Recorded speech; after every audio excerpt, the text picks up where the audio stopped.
CarMax is putting peace of mind back in car shopping by putting you in the driver's seat to find a ride that's right for you. Because at CarMax, we believe you shouldn't just settle for a car. You should love your car. That's why every car we sell is CarMax certified quality, so you can be sure with upfront pricing that's the same for every customer. So don't settle. Find love at first drive and start shopping now at CarMax.com. CarMax, the way car buying should be. Grumpy Old Geeks, a weekly talk show hosted by Brian Schulmeister and Jason DeFilippo, discussing the finer points of what went wrong on the internet and who's to blame.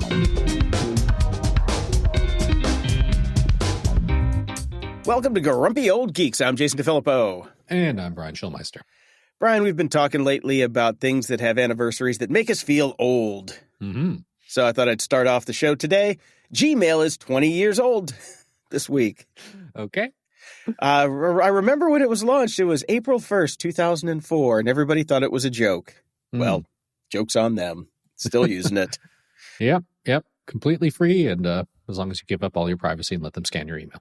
Sure. Hey, it's actually been worth it. So there are no ads and no spam. So it works for me. That's true. That is good. So, Except, it used to be free, and now it's, I think I'm spending $60 a month on it. So okay, that's significantly not free. No. That whole grandfathered in thing got de-grandfathered quite a while ago. So as of a couple of months ago, they started to send me the bill, and there's been a lot of whacking the grandfathers recently. Yeah, there are. Has been. Somebody's laying waste to the old folks' home, I tell you. Yep. But it got me thinking. Before Gmail, the email client wars were going on, and I still fondly remember Eudora. Eudora was my weapon of choice. Yeah. Yep. I love that program. It was so great. And then it all just went to hell. Yeah. But I guess the remnants of Eudora now live on in Thunderbird. So I used Thunderbird for a while, but on my waning days on my PC, I was still a Thunderbird user. Yeah. That's the only time I ever had. If I get a PC and I have to get emailed, then I revert back to Thunderbird because it's the only one I know. Honestly, I'm seriously doubt I know anything about it anymore. I wouldn't remember anything. I've been Mac mail for so long now. Oh yeah, I'm a Spark kind of guy. Yeah, I have to use Outlook for work, and that is the absolute worst program known to man. Oh, I feel for your pain. Yeah, I feel for your pain. Although it does just make me want to randomly delete things. So that's my work email policy. I can't be bothered to sort out this shit program, so delete. Delete. Yeah. Blame it on Outlook. Yep. Another one to make you feel old.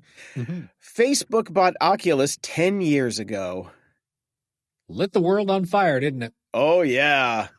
That VR revolution. We are living in the metaverse, Brian. We are living in the metaverse. Yep. My Oculus is collecting dust right next to my Google glasses, right next to my Snapchat, whatever the hell they call those things. Spectacles. Yeah. Yeah. And my $7,000 Apple Vision Pro. Yeah. All just sitting there. I have two Oculi. I've got a Oculus One and an Oculus 2.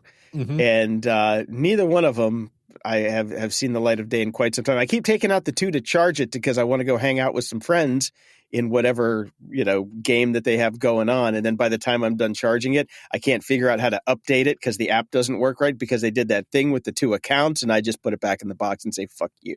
Yeah. It's kind of how it works. So there's been a little discussion going on our Discord. People were talking about, various, why would anybody use text messaging anymore when there are these other things that are more secure? Nobody talks about Signal. Why aren't the grumpy old geeks ever talking about Signal? And then people got into, all sorts of stuff and talking about, Telegram and all the different apps that are out there for messaging and the pros and cons of every single one of them. And somebody posted this link as if some sort of vindication for Google Chat. Okay. Because Google's not that bad. And I was just like, Google's evil. But okay. Look, Google's not that bad. Google says it will destroy browsing data collected from Chrome's incognito mode. So this is coming out of that class action lawsuit over Chrome's tracking of incognito users. They told people you're not going to be tracked, and lo and behold, they were tracked internally. They just, didn't let external people track Yeah, it's just for us. directly. Yeah. So in 2020, the suit could have required the company to pay $5 billion in damages. That's significantly more than a $2 per user paycheck we would have gotten.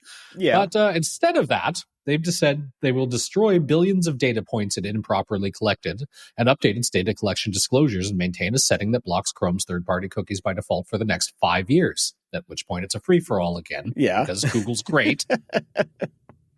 Now, here's the rub with this. Yeah. Yeah. They've been doing this for a long time. Mhm. They've been doing it since 2016. Yeah. You think they hadn't sold any of that data yet? Oh, So they're come going to on. destroy the data points that they've already sold to everybody. I'm pretty sure here's how they did it. I think this is an arm's length transaction because they didn't sell the data directly to somebody. They used it in their advertising product. They used it in AdSense. They used it for targeting. That's how they used it. And that's how they monetized it. So yeah, nobody cares what you were browsing for in 2017 now because the advertisers from back then are gone. So we need new data points. So it's useless data anyway. So for them, this is just, this is bullshit for us. What do you mean those advertisers are gone? Aren't all those mattresses people still advertising on podcasts? No, they're not. Oh. I don't know if you've noticed, but all those mattresses that they were selling they don't have the longevity that they promised. So as far as I know, everybody's getting rid of their Casper and their Purple and going back to the good old Sealy Posturepedic. I love the Posturepedic. Oh, I need a new one. My ass hits the bottom of the bed frame now because all this memory foam just remembers my big fat ass. Well, that's the problem. When you get to our age, your posture needs pedicing. It does need some pedicing. Please give me the pedics. But yeah, I can see how for them, this is a great deal. They don't have to pay out and they're just, they're freeing up hard drive space for the next round. That's right. Silly rabbits. So I got into this thing this week with a not client who kept bugging me about a thing. Right. And God, those were the worst. I finally shook those. I quit my company, over 5-6 years ago. And it took me until like last year to shake off some of those friends and family that hung around forever. I'm like, I don't code anymore. No, I don't either. But this is a guy who basically, it was a client who cut out a big deal, which left me with this office that I can't pay for. So it kind of rubs me the wrong way, but still writes me asking me for free shit all the time. Yeah. And so he's like, okay, well, I'm going to have to pay somebody if you can't do that. Not offering to pay me, mind you, to do the job. He's like, well, then I'm going to have to pay somebody to do it. Right. And in this process, ends up putting me on an email chain with the people that they're paying to do this job who can't figure out what a fucking RSS feed is. They're like, I need this data. And I'm like, well, here's the RSS feed. It has all the data in it. Just pull out what you need. And so I get an email from obviously a guy in India who's, some kind of virtual assistant that goes, well, I pulled this up in my browser and it said this document has no formatting. And I'm just like, oh my God. So wait, hold on. Let me get this straight, clues. Jason. Not only did you get paid to do the actual work, you technically got an unpaid promotion to managing the people who are doing the work. Unpaid promotion to manage a digital assistant. So instead of going back and forth and describing them how to parse an RSS feed, I said, screw it. We live in the world of AI. Just to get this shit out of my hair and leave me the fuck alone, I went to ChatGPT and I said, I want to parse an RSS feed into an XML or an Excel document, use it with these two fields. I want the URL and the title of the entries. So it said, here you go. Here's a PHP script to do that. But the problem was it had dependencies, and I didn't want to deal with dependencies. So I wrote back and said, rewrite that, but without dependencies. Here you go. This will save it to, and it said, this will save it to a CSV file, which you can then open in Excel instead of having the documents to write a direct Excel document. I changed two fields. I put in the URL of the RSS feed, and I put in the name of the CSV file, dropped it in, opened up my my shell window, ran it, boom, there's my file, pulled it out, emailed it to him, and said, here, it's a fucking rocket science, leave me alone. That took 10 minutes to do the entire thing from start to finish. You know how long that would have taken back in the day? Would have taken the better part of a day. getting out. I'm like, where did I put that RSS parser? Oh, I got to remember. Go to Stack Overflow. No, I know I have them around here somewhere. I'm like, okay, I got to parse the DOM. What's that field? Oh, God. Okay, I got to clean up that input. Oh, what if I got to check the C data? Oh, Jesus. This was literally 2 entries into ChatGPT. I got functioning code that did the job. Yep. Like, oh. Yeah, by all accounts, it's absolutely great for small projects. It's unbelievable. So, and big projects are just a bunch of small projects. Exactly. That's all a big project is. It's a bunch of little projects. Oh, what a time to be alive, Brian. Not if you're a coder. In the news,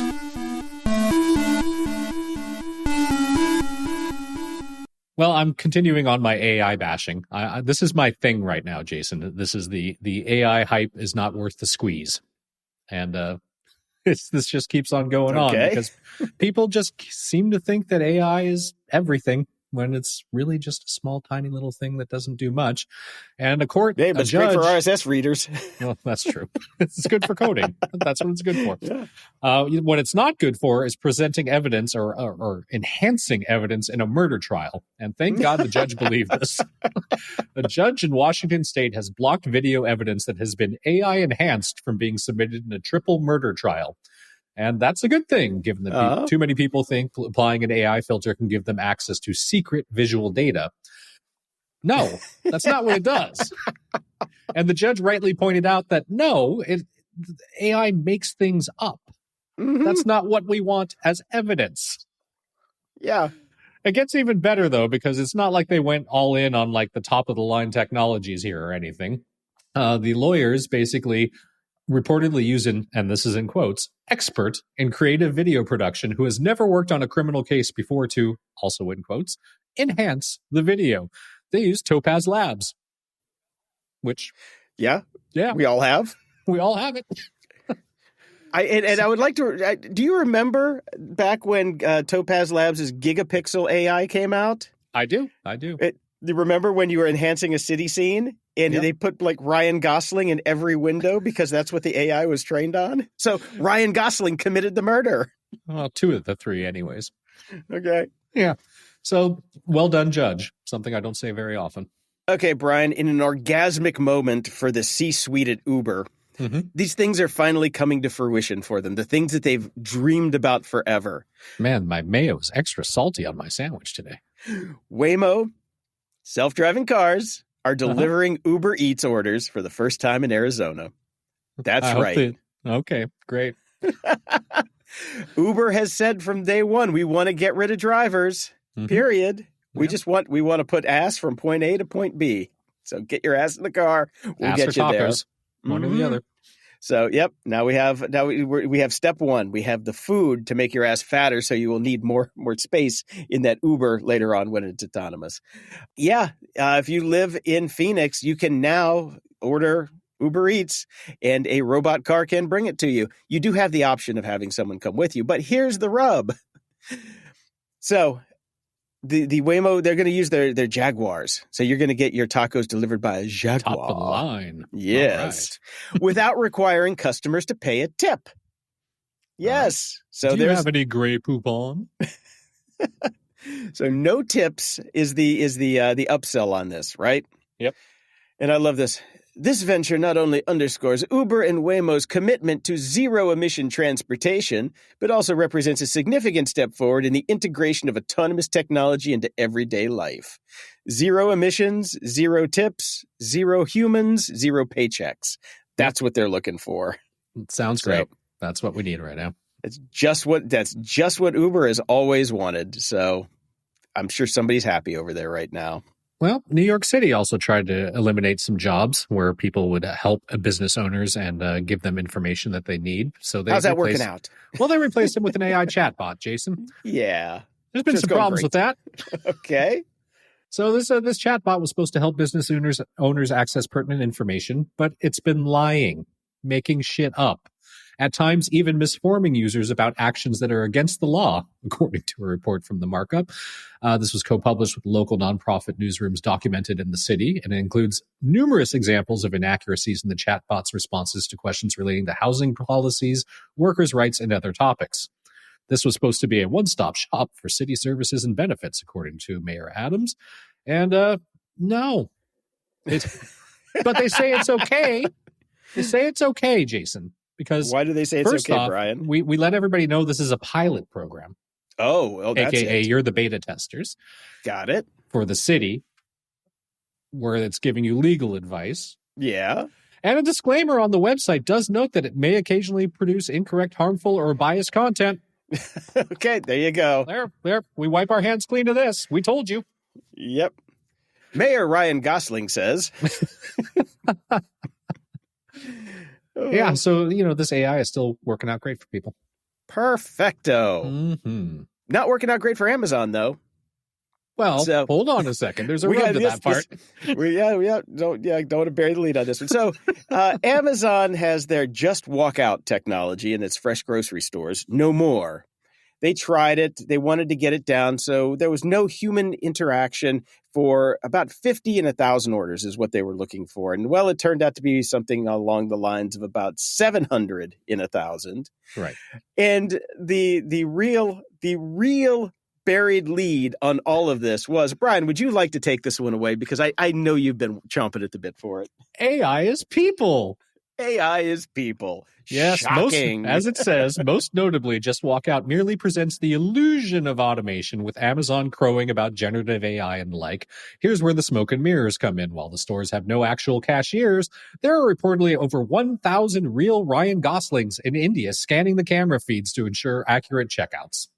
Excellent. We said AI is people for a long time. Turns out, we were right again. It's all Mechanical Turk, man. It's all Mechanical Turk. It is, but we should be able to sue them for this shit. It's unbelievable. For what? Because they went out of their way to crow about how we're using generative AI and high-end technologies. You're using a fucking webcam. Brian, if truth in marketing were illegal, I know. Come on. The world would be a better place. Yeah, it would. It would, except the courts would be kind of filled up for quite a bit. And if you can't use AI in court anymore, then what are we going to do? I don't know. But there's something good going on in California yet again. Burning. Well, California's is it burning season in California yet? Not quite. Almost. So it's raining today, so tomorrow it will be on fire. Burnout, quiet quitting, and strikes. The news and likely year schedule is filled with markers that workers are overwhelmed and too much is expected of them, and there's little regulation in the United States to prevent employers from forcing workers to be at their desks or on call at all hours, but that might soon change. California State Assemblyman Matt Haney has introduced AB 2751, a right to disconnect proposition, according to the San Francisco Standard. So basically, it's going to say your employer has to lay out exactly what a person's hours are and ensure they aren't required to respond to work-related communications while off the clock. This is happening over in the Europes, and it's probably a pretty good idea to have more stringent regulation around this sort of thing. Now, how this relates to, I don't know, non-hourly employees, if you're the salary guy, we got to figure that out. But it would be nice to actually have this codified, as we've just seen work creep everywhere, particularly since work from home and the pandemic. Who's going to enforce it? Who's the internet going police, to enforce it? Yes, calling the internet police. Calling the internet police. The army of Ryan Goslings in India will enforce this. Oh my God! Yeah, it's a great idea. Fantastic. It is. It's a great idea. Yeah. Remember when California said no more plastic bags? Yep.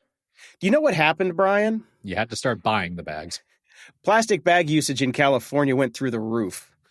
Disposable plastic bags, because you know what they tried to do? They tried to make those bags that you get, they used to be like paper wafer thin at checkout for free. Mm-hmm. You had to pay 10 cents for them. So they made very thick bags and called them quote unquote reusable. Mm-hmm. But everybody said, screw this. I'm going to eat the 10 cents every time I go grocery shopping, and then I'm going to go home and I'm going to throw the bags away. So landfills actually have more plastics in them because of California's great fucking idea. Well, So it's everywhere, by the way. It's not just California anymore. It's all over Canada as well. And let me tell you, I'm doing my part. Rather than throwing them out and putting them in a landfill, I now have 7,000 bags in the back of my trunk. so do we all. So say we all, Brian. So say we all. Yep. Oh, good one, California. Good luck. Good luck. We're just going to be a bunch of basically AI fixers, robot repairmen, and plastic bag recyclers, and it's all. I don't know how this is all going to work out. And I meant to say on the last one about Amazon, I found a website that I actually signed up for where you can make money fixing AI. It's basically writing shit for AI. It's crazy. It is the Mechanical Turk of just specifically for AI. The test you have to take to become a person that works on the projects is over an hour long. What's the hourly rate? Yeah, seriously. Depends on the project. Here's the other rub. I checked out a couple of these sites, and like somebody will post a project, give you a bunch of work to do, but as the project nears completion, a lot of companies are just saying, no, this isn't good enough, and pulling the plug and not paying anybody but keeping the work. Nice. So yeah, they're just fucking over everybody. Like, it's. I got to stop. I'm getting angry. I'm always so happy when we do this podcast. I come away from it just full of joy at the world. Ebullient Ryan Goslings. That's what we are at the end. Just ebullient. Yes. Apple has confirmed that they are laying off about 700 workers. We talked about the Apple Car project getting shut down. Mm-hmm. So a couple hundred from there going. They are stopping the in-house micro LED display research unit. They're going to probably offset that to somebody else. Also, Siri related roles are being scrubbed because, fucking Siri. They're going to be getting rid of that soon anyway. And, have Tim Cook GPT saying everything's great. So they found out about these through the WARN notices, which we talked about, and that you actually knew about already that I didn't know about. But just so people know, it stands for Worker Adjustment and Retraining Notification. They are getting adjusted, not retrained. It should be called the boot notices because you're getting a fucking boot. Well, one thing that Apple has been pretty good about is that they tend to strike up new projects when they cancel old ones. And it has been bubbling out that they're going to be working on basically your Jetsons-esque home robots. So we'll see what happens with that. Yeah, I would love that. I would love an Apple Rosie. I wouldn't. You need the Apple Rosie Palmer. They got to work on that. Zing! Huzzah! You're an AT&T guy, right? Yes, I am. Were you part of this Saturday morning emails and text messages that came out saying that 7.6 million of their current customers were affected by a recent leak in which sensitive data was released on the dark web, along with 65.4 million former account holders? Somehow I dodged that bullet. Wow, look at you. Yeah, lucky I must be. Yeah, lucky you must be. But you needn't fear, Jason, because they're launching a robust investigation supported by internal and external cybersecurity experts to get to the bottom of this and make sure that they don't have to pay any money out. Ooh, great. Yeah. Looking forward to that. Mm-hmm. No, I somehow got lucky. All right. Good for you. If that's the only bit of luck I have this week, I guess I'll fucking take it. Count it as a win. I'm counting it as a win. Give me the W. Give me the W. Now, we have been talking about how horrible Elon Musk has become over the years, and now we have quantifiable data that he's horrible. Tesla is facing significant brand reputation challenges, according to a recent survey by market intelligence firm Caliber. Mm-hmm. The survey indicates Tesla's, quote, consideration score has dramatically fallen to 31% in February from a high of 70% in November 2021. I guess the consideration is, would you consider giving Elon Musk and Tesla your money? Well, no. There are bumper stickers that are selling really well, saying "Sorry, bought this before Musk was a dick," and people have been putting these on their Teslas. I have to call because he has a Model S, and the license plate used to say Elon fan. It's probably getting tomatoed. I know. Hopefully, he got rid of that thing by now. Who didn't see this coming? Like we talked about it. Yeah. We've talked about it forever. I sold tons of my stock. Thank God. I'm glad I did now. I kept some because you know what? You know what will right this ship, Jason? The Cybertruck? Nope. Tesla What? CEO Ryan Gosling. Yes, there we go. Everybody loves Ryan Gosling. You put him in there, all your PR problems are gone. Just replace him. Set him on the board. Tell him to shut up and play tiddlywinks, and your problem is solved. Have a spine, board. No, they can't do that. I know. They can't do that. Well, this doesn't help either. There's a great video of a guy taking delivery of his Cybertruck, his $100,000 Cybertruck, gets in it, pulls out of the dealership, floors it, and it breaks. The thing doesn't last like a fucking mile. He just goes, he's like, whee! And then the thing starts flashing red, going, warning, warning, warning, pull over. You're going to explode. I was scanning the news right before we started the podcast, and I saw an article that was like, if you want to know how the Cybertruck is going, just go to the automotive forums and find out. And like, everybody's having problems with these things. This is such a like fucking wet dream of Elon's, and it's just such a piece of shit car. Yes, it is. Marcus Brownlee, MKHB or whatever his initials are. I was watching his review of the Cybertruck, and he said something that I thought was very interesting. He's like, when people see him driving it around, a huge amount of people come up to him and say, what the hell is that? Most of the public, outside of us nerds, have never fucking heard of the Cybertruck. Yeah, that's the crazy part. That's how much of a bubble we live in. They're like, what the hell is that thing? And he has to explain it to them. And everybody thinks it costs more than it did, which is interesting. But he was talking about the drive-by-wire system because there's nothing connecting your steering wheel to the wheels, which, by the way, is the problem that the guy had after driving a mile and the thing broke. Was the steering problem. When you're going fast in a 6-ton machine, probably good to have the steering that works. Be nice. Yeah, the cool thing about it, though, is that adaptive 4-wheel steering actually looks pretty cool, but you kind of need it because the things are so huge. You can't make it around a corner without it. But it was an interesting. He had a pretty good review. I only got halfway through it, and then I'm just like, I'm not wasting any more time on the Cybertruck that I'm never going to buy. But we'll probably be killed when it goes astray driving down Ventura Boulevard and rams into my building. But Cybertruck not really doing well for Tesla right now. Nope. At all. Nothing is.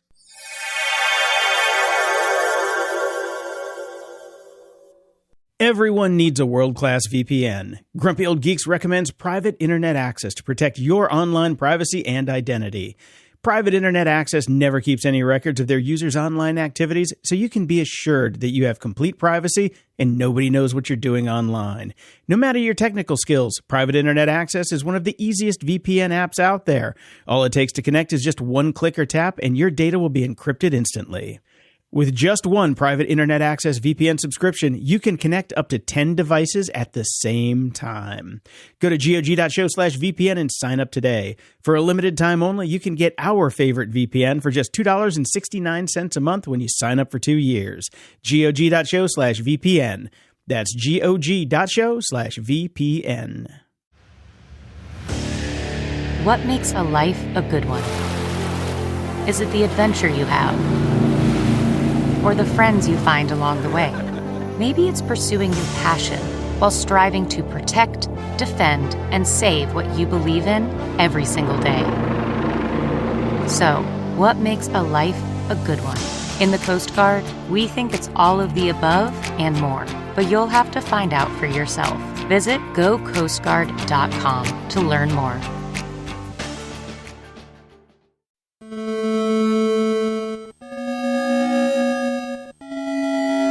Media Candy. Well, I finally finished Better Call Saul the last season, and chef's kiss. What a show. Perfect, wasn't it? What a show. Yeah. Yep. Ended perfectly. I actually wasn't expecting the redemption at the end, so that was very nice. Yeah. And on a high note, as it is. Yeah. So that was very good. I also finished Constellation. Okay, I'm at the penultimate episode. I got 10 minutes to go, and I cannot bring myself to press play. So, I would like the 7 hours of my life back, please. Okay, I'm going to save that last hour then. Don't. Yeah. Even if they come back with a second season, which they would have to, to have this make any fucking semblance of sense. It would be so stupid. This is 100%.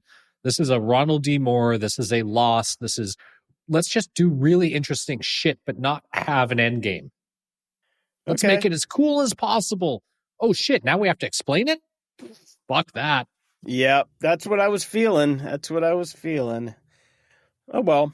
Yep. Nope, I only wasted bother. 7 hours, not 8. Okay. I went in for the full 8, Jason, and I did it for you. I appreciate it. I've been watching The Regime, like I mentioned before, and they had the penultimate episode this week. I don't know if this is going to need a second season. I think they're going to kind of wrap it up, hopefully, at the end. It is so weird. It's not getting enough buzz to get a second season, I think. No, and I think they're going to wrap the story, but yeah, my roommate and I, we're like, oh, The Regime's on. I guess we should watch it. That's the level of excitement. Must-blah TV. Yeah, exactly. Yeah, this ain't NBC on Thursday nights in the 80s, man. By any stretch. Yeah. No, Kate Winslet's great in it, but the whole thing is just like, what am I watching? I don't understand. Okay. Well, I'll let you know how it goes next week. Let me know if it wraps up well, and but obviously you didn't exactly sell it. If it sticks the landing, then it brings it all to make sense. But I have a feeling it may constellation out. Okay, so, we'll see. I did watch the new Roadhouse movie on Amazon Prime this week. Mm-hmm. I loved it. Really? I thought it was great. Yeah, it was all really all good. I saw online was why. Jake Gyllenhaal is fantastic in it. But he's no Ryan Gosling. No, he's no Ryan Gosling. They should have had Ryan Gosling as the baddie because what's his name from the UFC is terrible. He is shocking. comically bad in this. They should have just got Yosemite Sam to play the part because that's exactly how he took it. It's Okay. like Conor McGregor, that's his name. Just so over the top dumb. But Jake Gyllenhaal saves it. I mean, he's fantastic in it. That's what it's so hard to watch because there's such a contrast between what really good acting looks like and what really bad acting looks like. And when you put them in the same room, it's like, But there is a really terrible CGI ladled fight scene at the beginning of the movie, which I'm like, oh God, if that's what this movie is going to be like, then I just can't. But then it just went into story, and it was a great story. So I think it was better than the original, personally. So all right, go from that. A lot of people will fight you over that. It's better than wasting 8 hours on Constellation. 2 hours, it's a good 2 hour filler movie. It's fun. All right. Well, we started to get some inkling of why Jon Stewart was basically fired by Apple for doing a show over there outside of the fact that nobody was watching it, which is a big part of the problem. But he had FTC Chair Lena Khan on his weekly Daily Show segment earlier this week, and he started to talk a little bit about that. He said that Apple asked him not to host Khan on a podcast, which was an extension of The Problem with Jon Stewart on Apple TV Plus show. And he also say that's 5 times fast. Yeah, really. He also said that Apple basically wouldn't let them do a segment on the false promise of AI. So yeah, they definitely had a heavy editorial hand, to which I would say, what did you think was going to happen if you hire Jon Stewart? Exactly. That's that would why be like, you hire Jon Stewart. That would be like hiring John Oliver and hoping he doesn't make fun of you. He's going to. Yeah. And see, that's where HBO and AT&T and Max got it right by letting him just run with it. Yep. Yeah. Let him rip. That was half the fun of watching the show, was watching him make fun of AT&T, his corporate overlord. And they let him, Yes. So that's what Thus good comedy softening is. your image a little bit. Yes. Yes. That could be why he has all the Emmys. you know? I saw this one, hat tip to Mike Mattia over on Discord. I did not know this. An executive who worked on the 3 Body Problem was sentenced to death for fatally poisoning the Netflix show's producer. Well, it's definitely a body problem. Lin Shi, who helped bring 3 Body Problem to screens, died before the series airs because he was poisoned in 2020 by Shu Yao, who headed up a subsidiary that oversaw adaptations of the book. Now, more than 3 years later, Shu has been given the death sentence. So He poisoned Lynn and a couple other members of the team by basically just, poisoning the food in the office. So great. Don't eat the bow there. I'll tell you Yeah, that. no doubt. So it was apparently just over business. All right. Well, that's fun. Yeah. What a waste. Star Trek Discovery has dropped their first 2 episodes of their final season. Did you watch them yet? I watched them both last night. Okay. And? They went for action. That's okay. That's what we heard. Yeah, that's what I heard. Yeah. There's definitely a MacGuffin that they're going to be chasing around that will have no real anything to anything. They've gotten rid of the spore drive, so there's no real need to explain anything anymore. And I've got to say, Jason, it's not you, but you've ruined this show for me. If it's not me, then how did I ruin the show for you? Well, I think I was blind, or I was able to ignore not the wokeness. It's not woke. I mean, it is, but all Star Trek is woke, and we can talk about that at great length, whatever. It's every character is an emotional child. And all they fucking do is talk about their feelings and legitimize each other. You're in danger. The entire universe is about to break up. Why are you consoling each other and validating each other's feelings? I feel like you really see me now, Brian. I feel validated. I can't watch the show. I'm so sick of it. Like, get your fucking phaser and get on with it, you bitch. Oh, good. You've come around to my way of seeing the world. I love it. I mean, I'm going to have to see it out because the next episode No, is you the don't, one Brian. that... No, you don't. But the next episode is the one that Riker's directed and said is one of the finest things he's ever directed. And then I'm 4 seasons and 3 episodes in. There's only like 7 more. I thought it was Strange New Worlds that he said was his best TV. Oh, shit. Yeah. Well, maybe I am done then. I think you might have to be done because he was talking about Strange New Worlds, man. He wasn't talking about this Discovery shit. Okay. I just sat there and I had to pour myself another glass of wine. And then I sat there and I was like, God damn, they're still fucking talking about their feelings. Poured myself another glass of wine. Why am I watching this shit?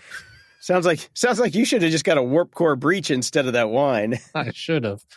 Oh, well. Anyways, speaking of another thing that probably is going to really suck and we don't need in the world, a new Matrix movie is in the works from Drew Goddard. The writer and director, best known for his works on titles like The Martian, The Cabin in the Woods, and the Netflix Daredevil series, will both direct the film and pen the screenplay.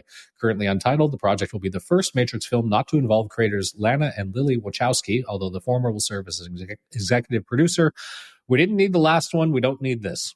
Well, this might actually help. That's what they said about Matrix 3. Oh, God. But no, they shot 2 and 3 at the same time. There was no fixing 3. But, here's the deal. Create some more universe stuff like they did with the Animatrix. That was fun. Yeah, and don't bring back Keanu. No, don't bring any of them back. Yeah, they don't have to bring anybody back. Bring a side character back. Yes. Whatever. Don't care. It will probably suck. No. It's all going to be about the Merovingian. I just like saying that word. Sorry. Go ahead. Okay. I saw this article on IFL Science, and I used to really love that site, and I thought the writing was genius. And since then, it's just decent stories that might as well be written by AI chatbots, a.k.a. Ryan Gosling in India. But this one was fantastic. And obviously, I looked at it because of the topic matter. Song lyrics today are less sophisticated, angrier, and more self-obsessed than they used to be, a study says. Somebody gave him the CD of Wet Ass Pussy. That's all it took. Yeah. I don't know if you read the article. I will. No, I didn't. I will sample 2 to 3 paragraphs here for you. This is the most genius article I've ever read, ever. Okay. Songwriters may be under pressure, but they just didn't get into the groove like they did back in the 1980s. Oh, God. That's the conclusion of a new study looking at the evolution of song lyrics from 1980 to 2020, which found that while the meaningful verses created by earlier artists could sound like a prayer, more recent efforts are often just like a careless whisper. The researchers examined the lexical complexity of 12,000 songs spanning genres such as rock, pop, rap, country, and R&B, a task that one might imagine took them all night long. The message is that lyrical intricacy has been free-fallen for over 40 years, with songs becoming increasingly simple and repetitive. And it goes on like that for at least 20 more paragraphs. And it is fucking awesome. Okay, I got to go read it. That's great. So good. Hat tip to Benjamin Taub, the writer of that article. So, yes. It was excellent work. Raises deserved, good sir. Okay. Nonprofit organization Artists' Rights Alliance has issued an open letter focused on the rise of AI in music, signed by over 200 prominent names in the music industry, including Billie Eilish, Pearl Jam, Greta Van Fleet, et cetera, et cetera. Everybody signed this.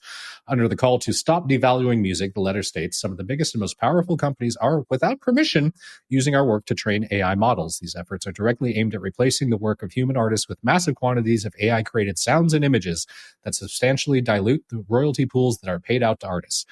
And obviously it's just going on saying, knock it off, people. Have you tried Sona AI? No, I haven't. Holy shit. That good? Damn. That good. Something's got to change, man. Because that thing, I wouldn't be surprised if there are already songs on the radio right now that have been written by that. Wow. It's okay. that good. Yay. Mm-hmm. There are things that AI is good at. There's no doubt about that. It's just, yeah. You know what they're not good at yet? HVAC. I'm going to HVAC school. Fuck this noise. Until my Rosie Palmer Apple Droid can fix that shit for me. Man, we already checked out the Auto Blow 2 on the show. Come on. Oh, if they can get that noise problem reduced, then we might have a winner there. Mm-hmm. No, really, the Sona stuff is like I just ran a couple things through it. Unbelievably good. All right, put a link in the show notes. We'll give it a shot. Okay. I do need a new hobby. So let's get into the music business now. I've already just gotten into voiceover work, which we'll talk about in a second with Dave. Let's just stay behind the times. That's where I want to be, firmly behind the times. Behind the times. Yes.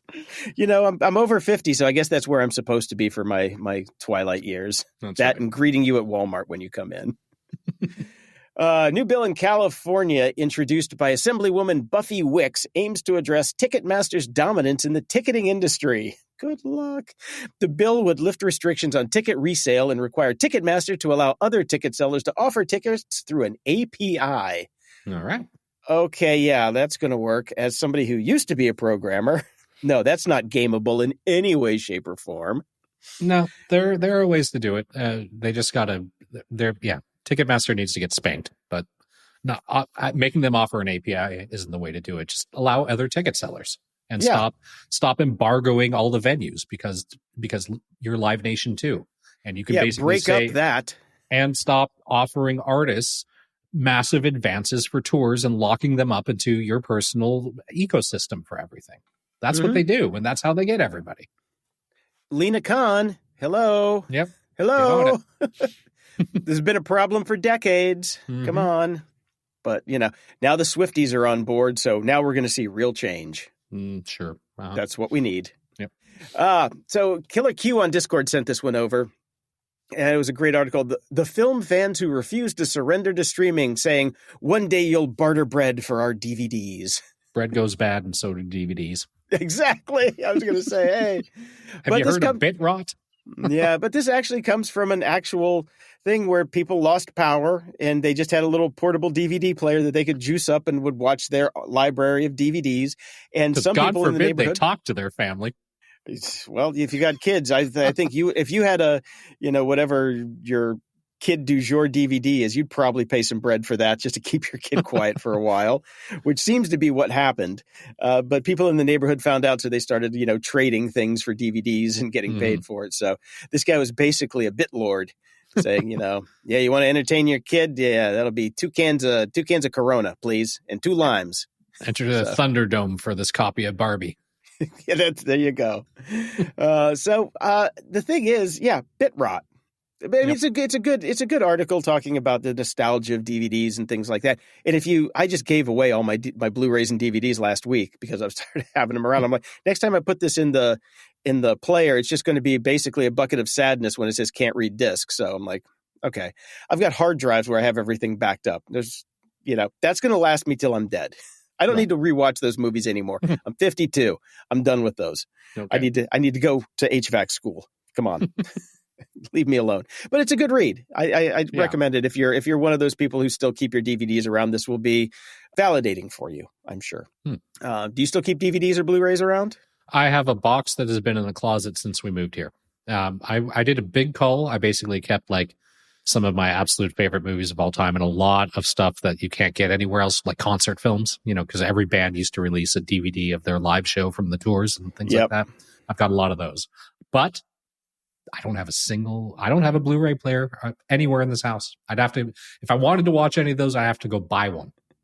And here's the thing. Have you ever said to yourself in the middle of the night, man, I wish I had that concert from 1982 that I could watch right now? No, because I'm old. Exactly. Yeah. Yeah. We got to break the habit of just, collecting all that old shit from when we were kids. There are things that were really important to me in my 20s. I'm not in my 20s anymore. I have other things in my life. Shit I have to a do. child. I've got shit to do. Like the idea of getting drunk on my sofa like I used to do when I was 22 and watching, the Nine Inch Nails concert film and then throwing on Underworld and then watching the 3-hour Cure videos. I don't have time for that shit anymore. Well, one thing I used to collect, Brian, that I don't have anymore is episodes of Sherlock Holmes with Jeremy Brett, because he was my Sherlock Holmes, damn it. Well, that is now 40 years old.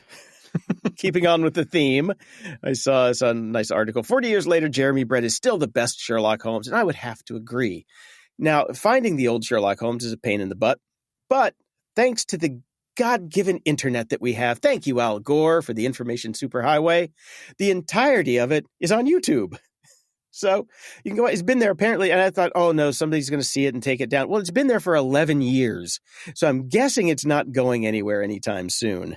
So there's a link to it in the show notes. It's basically a playlist of all the episodes, which I then, because I'm insane and still have that need to collect everything gene still in me that we just talked about, I used the Downey app, which I have via Set app, which we highly recommend you check out.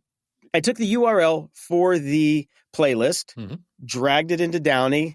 Downey then downloaded every single episode of Sherlock Holmes for me. Now I have it in a folder on my Plex server in like 2 clicks. It's great. I love Downey. Okay. Period. If you need to download shit from YouTube, that's the app to get. It is so easy. And you don't have to go through a website, look for 15 different ads and all that other crap. You literally drag the URL or copy the URL, paste it into Downey, and it will just get it for you in whatever resolution you want, whatever subtitles you want. Done. Takes seconds. So thank you, Jeremy Brett, for a fantastic Sherlock Holmes series. He unfortunately didn't live long enough to get knighted. He was going to be knighted for his work in it. So yeah, it was a bummer. It was a bummer. But that reminds me about my other favorite, because I was a big Sherlock Holmes and Hercule Poirot fan at the same time when I was growing up. And the Labors of Hercule podcast, still going from Adam Roche and Frankie, still one of my favorites. They're killing it. They've now had every cast member that mattered on the show. So go check it out. They had David Suchet. I'm so jealous. But I know it's like 3 people are going, oh, that's cool. And the rest of you are going, shut the fuck up. Yeah, exactly. I'm going to tell you about another podcast from somebody you've never heard of then. Why not? Let's stick with the theme. Okay. Douglas Sarine, who used to play the ninja from Ask a Ninja, he's got a podcast called Anthem of Life. And here's the description. Anthem of Life is one-on-one conversations with the biggest names in music, not the musicians, producers, or lyricists, the people in the music. And since they're fictitious, we have comedians playing them. It's about the people that people who write songs about. So it's all improv. It's a 100% improv show. And he's a professional improv guy. So it's actually really, really good. I think Eleanor Rigby was the latest episode. And it was very funny. Okay. Very, very funny. That's an interesting concept. Yeah. Yeah, it's a great concept, and highly recommend checking it out. It'll put a smile on your face for half an hour a week. All right.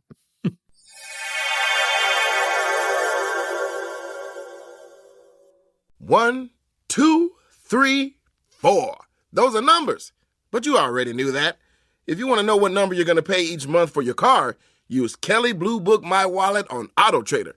They're really good at numbers. Auto Trader. Ups and doodads.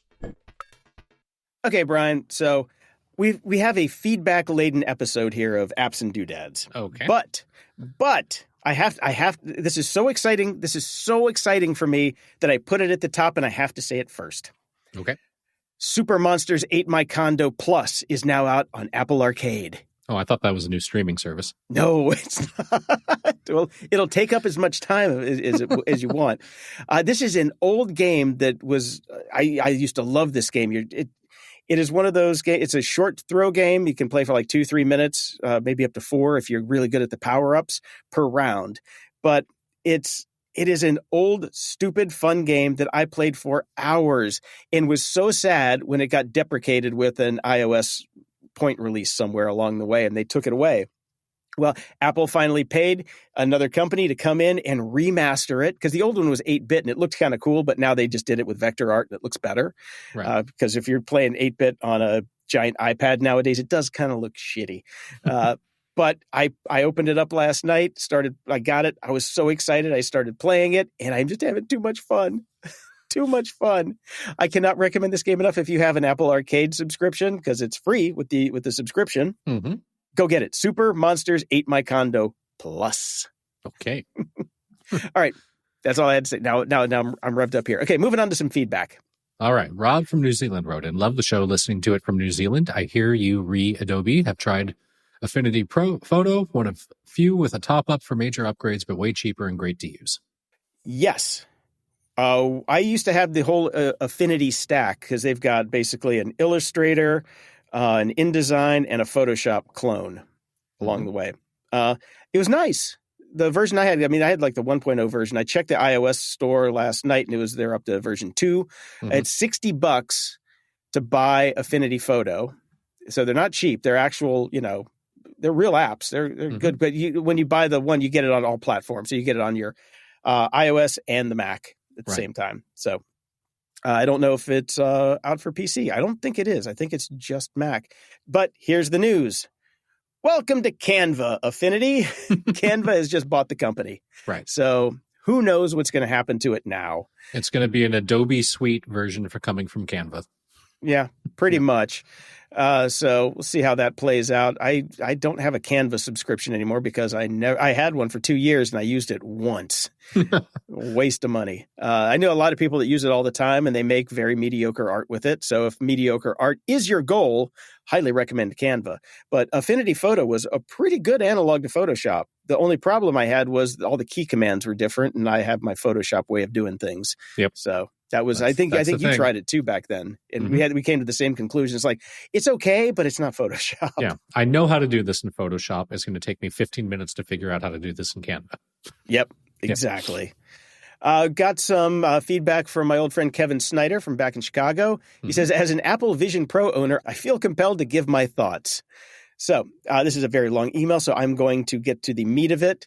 He said, 2 months in, I still get the most enjoyment from watching content, but I at least have multiple uses because he's using it for some different workflow stuff and productivity. Is it worth the cost? Not even remotely. Most of what it can do, the $500 Quest 3 can do. The only way this is worth it is if you're so fixated on those 4K screens.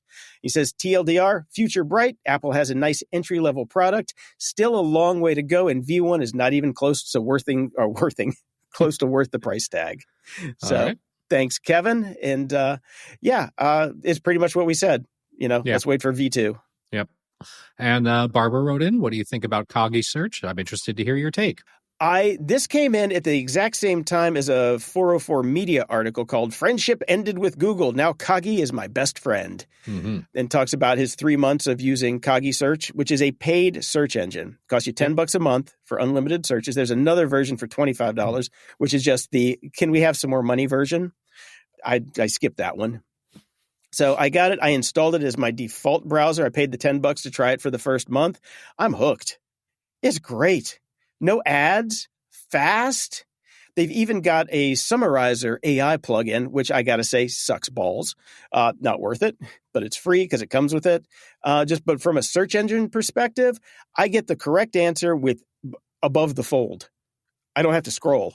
I might have to give this a go. I remember Neva when that came out. That was about a year or two ago. That was also a paid search engine that wasn't supposed to have any ads or anything like that. But they went down the AI rabbit hole and then got bought out by some other company called Snowflake. And it wasn't ready for prime time then, but sounds like this is. So yeah, I am sick to death of Google search results. They're useless now. So here's the funny thing. Kagi uses a lot of Google search results, but they're a front end to it. They strip the shit out of it. But they've also got search results from other providers too. So they're basically just a paid front end to a bunch of different engines. Okay. So, but it's fast and they do a really good job of it. So so far I recommend it. Give it a shot. There's a free version that you can just try out. It's pretty easy to set it as your default search engine in your browser of choice. I think except Opera, which you use. But I did it for Brave and it works great. So all right. Highly recommended. We'll take a look. Jon Stewart, again, is in the news, for me at least, because he finally did a video on AI. Mm-hmm. And I don't know if you watched it, Brian. I have not seen this. No. Okay, you must watch it. Everybody must go watch it because it is quite possibly the greatest Jon Stewart video of all time. So I don't want to ruin it for anybody, but he kind of nails the entire thing on what we're getting wrong with AI, and it's all about toast. So check it out. All right. I saw another article come through from Futurism, which basically is my clearinghouse for articles that I can't pay for anymore. So right. Basically what they're saying, the Wall Street Journal is talking about how AI companies are trying to make larger and larger models, which we all know. But the problem is they're running out of shit to put in the models. They've stolen everything already. They've basically already stolen the internet, which is why I also think it is a very dangerous time to be Google. So they need to be working on this stuff faster because pretty soon it's going to be like, we already have the internet over here in this box. Why don't you ask it a question and get your answer? You don't have to search for it. So them and Kagi should be worried. But anyway, they're running out of stuff. And the article just talks about how they're trying to figure out where to get it from. They're thinking about scraping public YouTube videos and getting the transcripts. I think Google might have something to say about that. They did. That was actually a headline today, right before we went to record, which was YouTube basically warned AI companies that scraping their videos is fucking bullshit. You can't do that. We're the only ones that can do that, motherfuckers. Yeah, we can do that. It's ours. Exactly. I bet Anthropic will be able to do it too because Google has a massive investment in Anthropic. Yeah. Who I got to say, I'm loving their models even more than OpenAI. So we'll see what happens with GPT-5. Yeah. But they're also saying that they're debating actually putting in synthetic data, which is generated by the AIs. So fake data. We're going to train our AI on fake data. Great. Pretty much. Yeah. Well, that's the worm eating its own tail. There we go. That is the Ouroboros that leads to model collapse, which we've talked about as a real danger because everybody's posting this shit, which we will talk about with Dave in a few minutes on the security segment. This stuff's everywhere now, everywhere on the internet, and everybody's slurping it up like it's all the gospel according to humans, and it's not. So we got problems coming. We do. And, I'm just talking about Neva. Let's talk about another AI-powered app that I was using for a while, Artifact, which was actually a pretty good news app for a little bit until they decided... A week. It was a good news app for a week. Until they decided, hey, we're not really popping and clicking here. What are we going to do? I got it. We're going to gamify news. Yeah. And then all of us were out because that's not what news is for. Yeah. So they announced that they were basically going to abandon the project because not enough people bought onto their conceit. But never fear, the company for which all technologies go to die has bought them, Yahoo. Oh, great! Yeah, they're not going to run Artifact as a standalone service. They will fold Artifact's AI personalization tech into their other products, such as Yahoo News, which I didn't even know still existed. Oh, I still see some Yahoo News articles come through every now and again. It's rare. Well, there you go. Yeah. But they're the Artifact founders, Kevin Systrom and Mike Krieger, are still pushing the company line because they probably have to, because I'm sure that they have a deal where they'll stick around for a little bit to get their big pile of money. AI has allowed us to give users a better experience discovering great content they care about. Yahoo recognizes that opportunity, and we could not be more excited to see what we built live on through Yahoo News. no sadder words were ever said by a tech guy. I know. Oh man, I didn't have time to. We'll talk about this next week maybe. Marissa Meyer's back in the news. Speaking of Yahoo, Oh, what company is she running into the ground these days? some new one that she started that was supposed to be a new photo sharing app, because that's what we all need right now. It's a in new the photo water sharing already, app. I'm sure. Yep, dead as a doornail. Yeah. The Dark Side. Ha! With Dave. Welcome to The Dark Side with Dave, with podcast superhost Dave Bittner. Dave is the host of the Cyberwire podcast for all your cybersecurity news, the co-host of Hacking Humans with Joe Kerrigan, discussing how humans are mean, the co-host of Caveat with Ben Yellen, because people are nosy, and the host of Control Loop, because industrial machines have feelings too. Welcome, Dave Bittner. Thank you, gentlemen. It was an honor to just be nominated. So thank you for having me back. Okay, well, we're going to get into the namesake of the show here now, Dave. Yeah, we've got a new Star Wars trailer. Yes, Tales of the Empire. So we're going to the dark side. So let's go to the dark side with Dave. We're flooded in new Star Wars content right now. Yes, we are. And I've got to say, I've been keeping up with The Bad Batch, which is on its final season. It's been excellent. That's what I hear. I'm seeing all sorts of posting on social media about how amazing it is. So it is on my list. It's definitely in the queue that we're going to revisit it. Yeah, I watched the last two of those just last night, right before watching Star Trek Discovery and getting depressed. But Bad Batch was excellent. All right. Yeah, next time, reverse the order. Yes, I think so.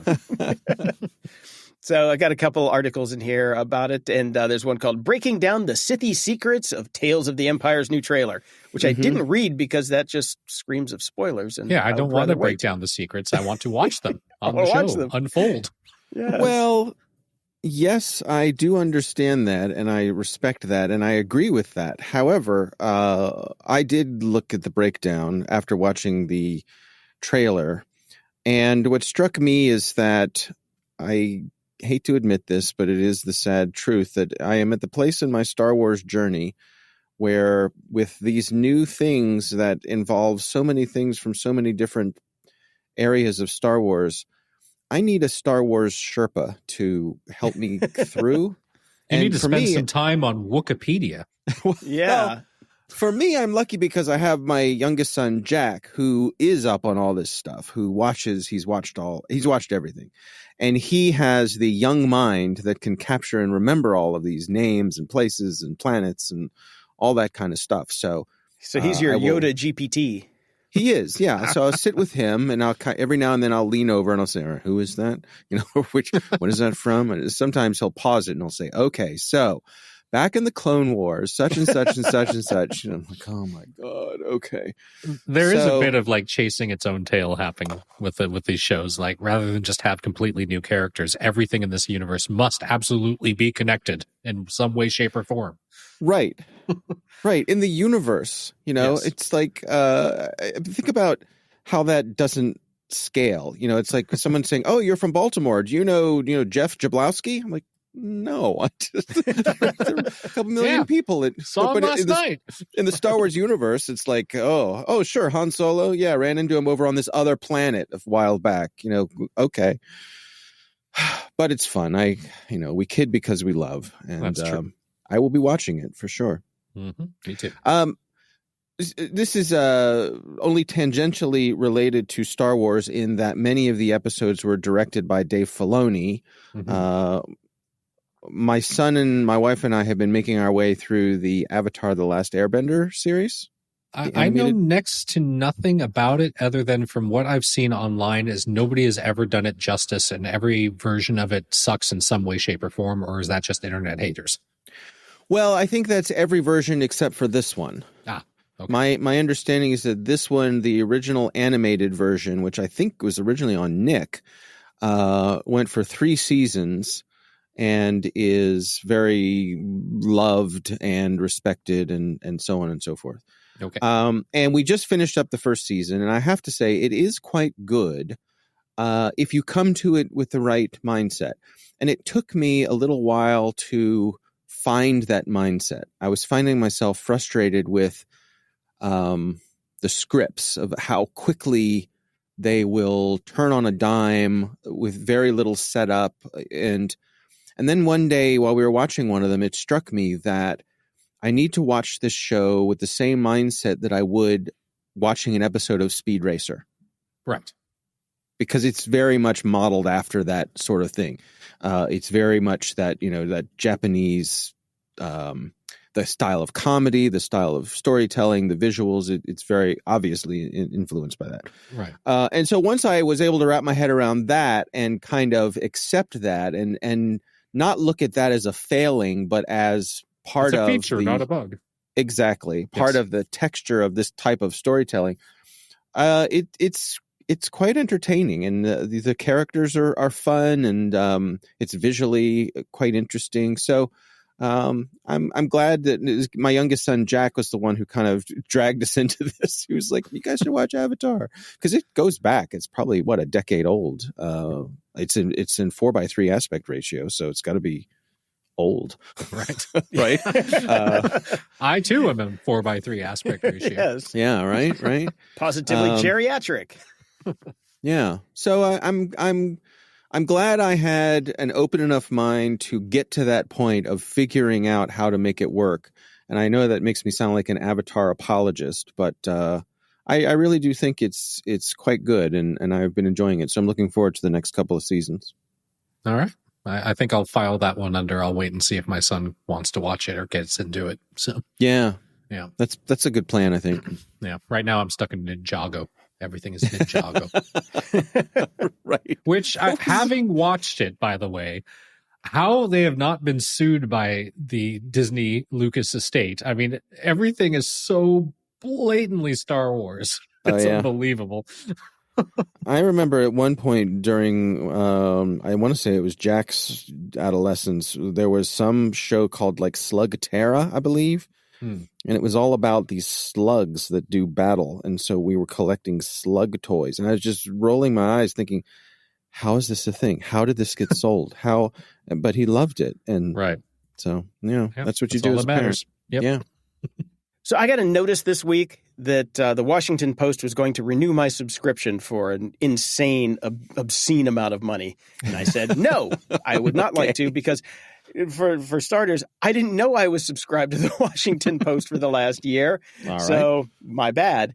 So I went in to cancel it, and their cancellation problem is, let's say, problematic. Mm-hmm. So the first thing is I was trying to do it on my phone and using my 1Password password manager.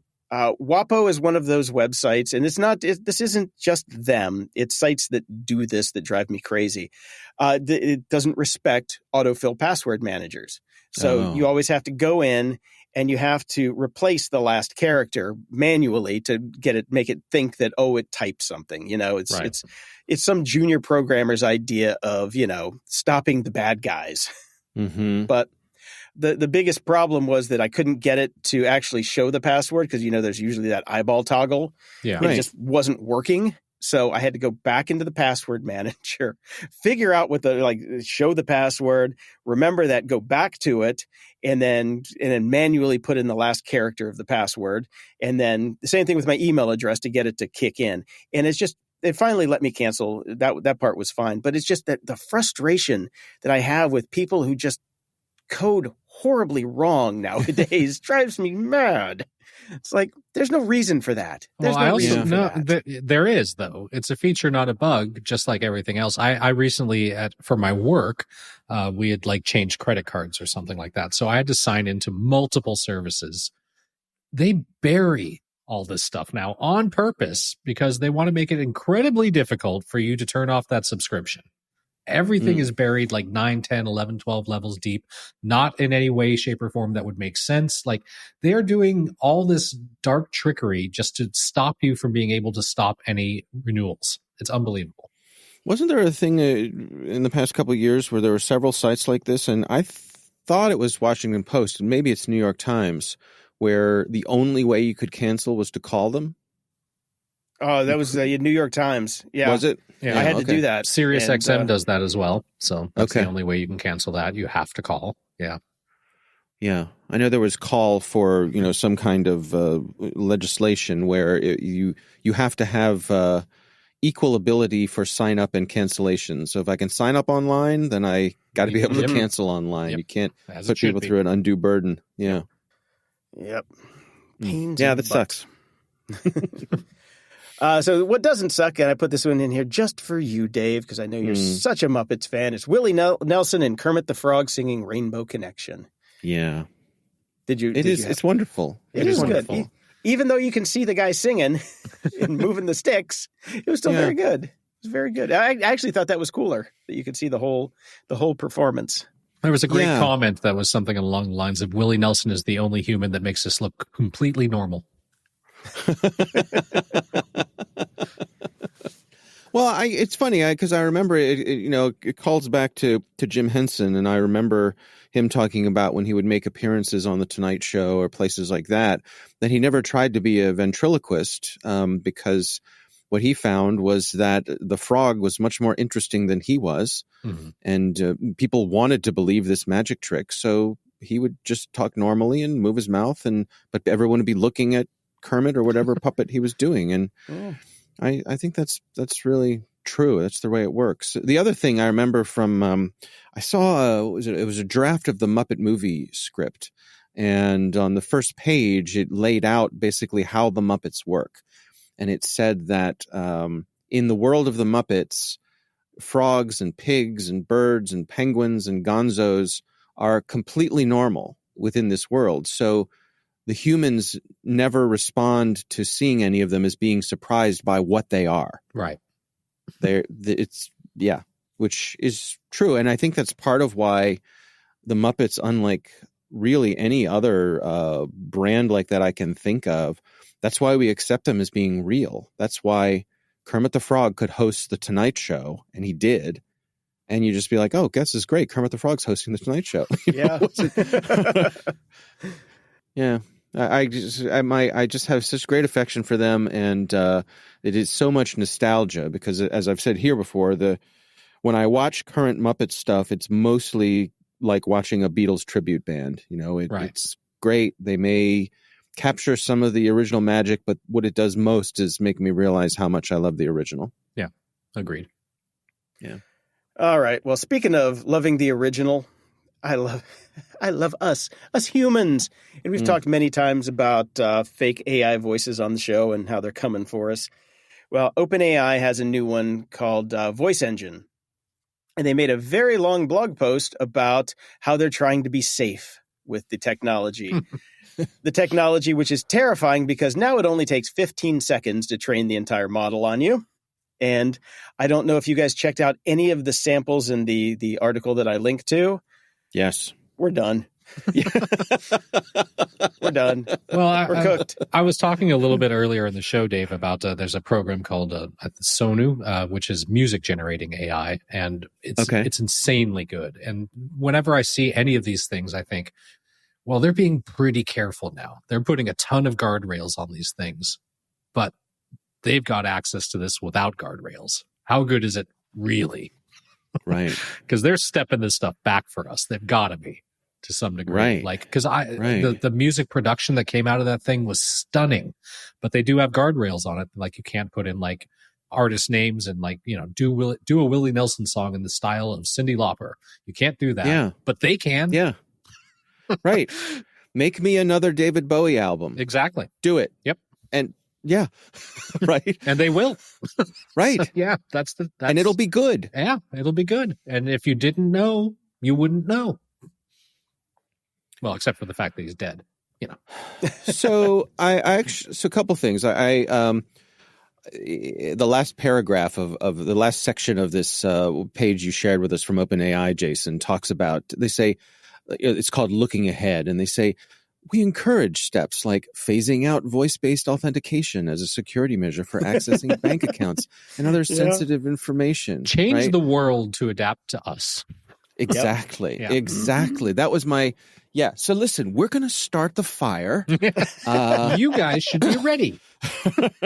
No, we don't really know what to replace it with, but you'll figure it out, right?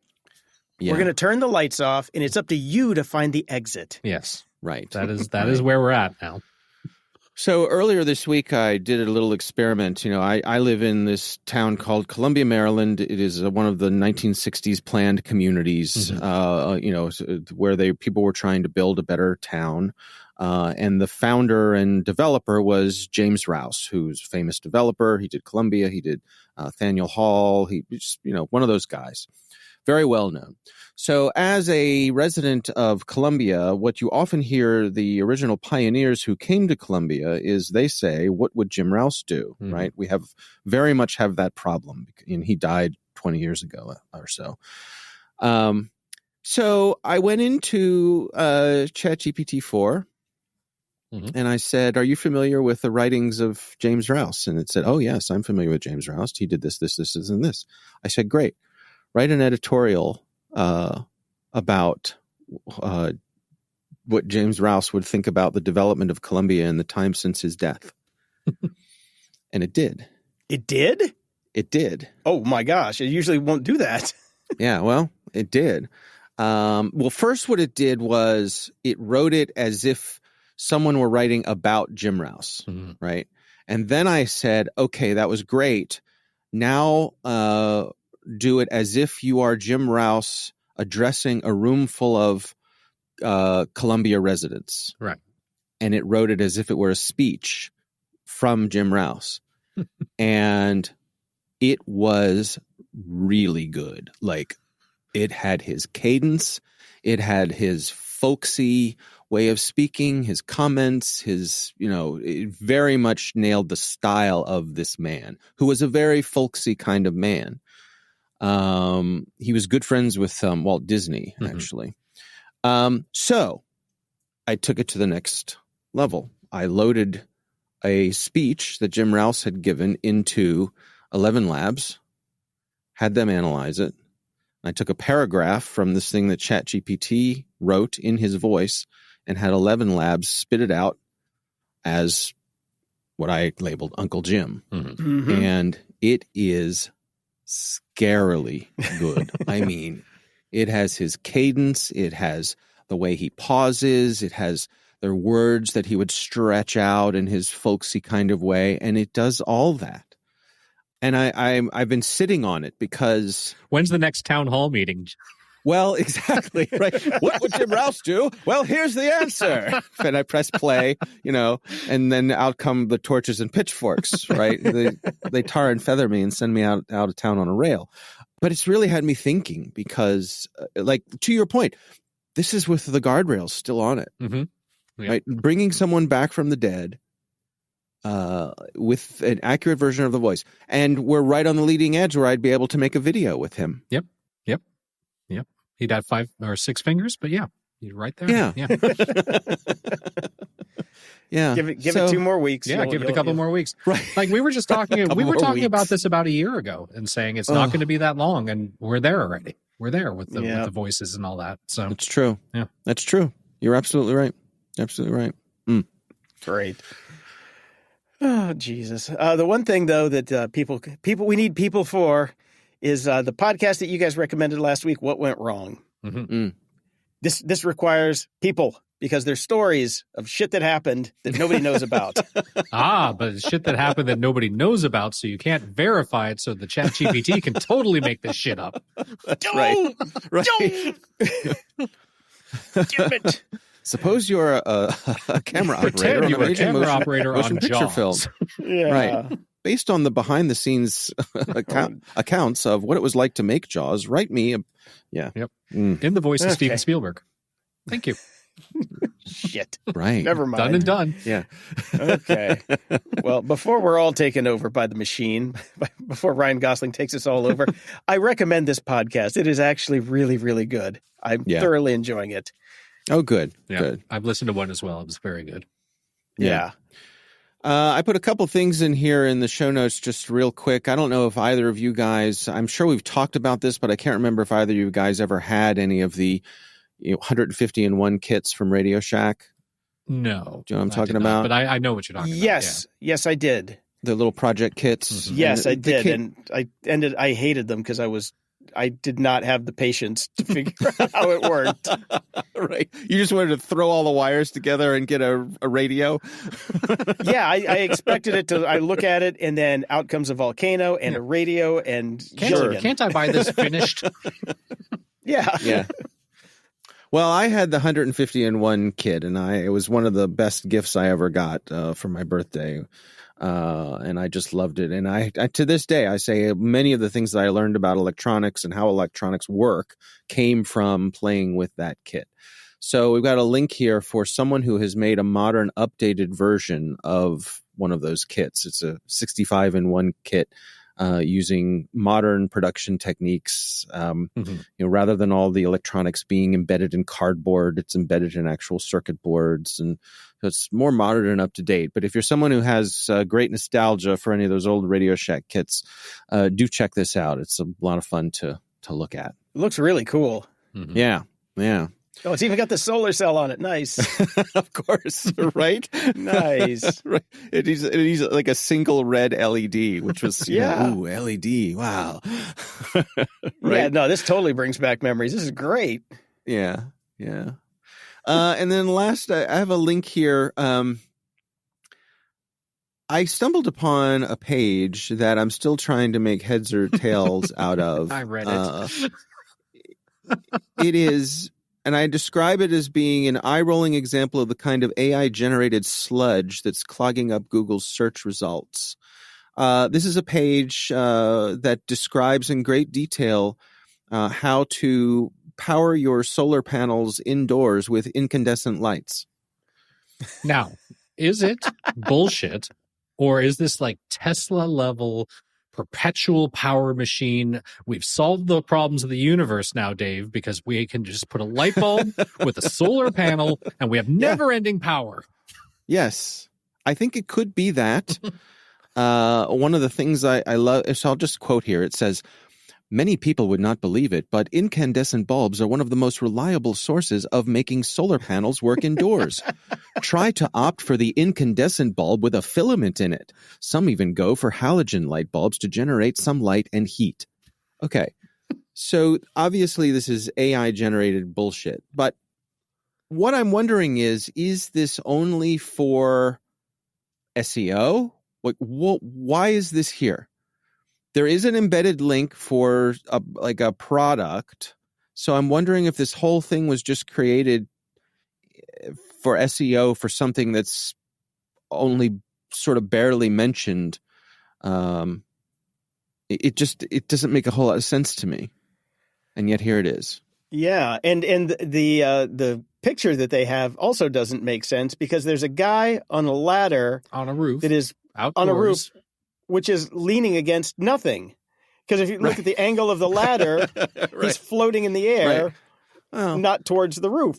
But it's a house within a house. Yeah. So you see the word.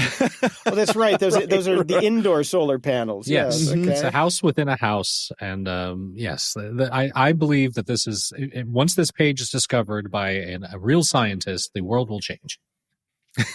Right. That's the only thing that's holding us back. It's out there. Yeah. The AI information solved our power problems. It's out there, right? Mm-hmm. It's out there for the taking. If only we can accept it and turn it into reality.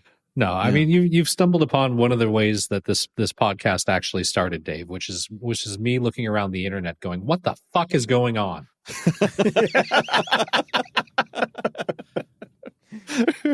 And then I'm just imagining you and Jason out having a beer, and you saying that, and somebody saying there ought to be a podcast. You need not imagine it, Dave, because that's exactly how this started. At Finn McCool's in Santa Monica, that is the exact conversation that was had. We were like, we should record this. I see. 11 years later, here we are. Yeah. People would love to listen to us bitch about things. No, we didn't have those illusions. Oh, this is fantastic. Oh, my goodness. Yeah. Well, all right. That's what I have, gents. Thank you so much. I will see you guys next time. All right. See you next one. Closing shout outs. Over at Patreon, we've got Allie. Welcome, Allie. Welcome. And over at PayPal, we've got Nikolai, Judge, Jonathan, Nicola, Thomas, and Levy. Thank you very much. Over at the tip jar, we've got Matthew, Sarah, and Christopher. Thank you, everybody. And just a reminder, for as little as $3 a month, you can get the show a little bit early and ad-free. Just go sign up at patreon.com and look for GOG. Woo! Oh, fantastic. Until next, that's all we got. Yep. No reviews this week. So until next time, I'm Jason DeFilippo. And I'm Brian Schulmeister. Thanks for listening to Grumpy Old Geeks. Show notes and links to everything we talked about today are at gog.show/643. gog.show/donate is the place to drop us a few bills so we keep bringing you this top-notch entertainment. Sharing the show with your friends, enemies, and Ryan Gosling is free to be almost as good as cash. Almost. At gog.show, you can find a link to our Discord channel if you want to chat with us and other show fans. Head over to gog.show/contact to send us your feedback, comments, or links to cool shit you think we should talk about. And gog.show/review is where you can toss us a review, and preferably 5 stars that we can read on the air. Stay Gosling! Man, I really hope Ryan Gosling was the guy in the window. Me too. Look around. You can find cars like these on AutoTrader, like that car riding your tail. Or if you're tailgating right now, all those cars doubling as kitchens and living rooms are on AutoTrader too. Are you working out and listening to this ad at the same time? Well, multitasking pro, cars like the ones in the gym parking lot are for sale on AutoTrader. New cars, used cars, electric cars, maybe even flying cars. Okay, no flying cars, but as soon as they get invented, they'll be on AutoTrader. Just you wait. AutoTrader.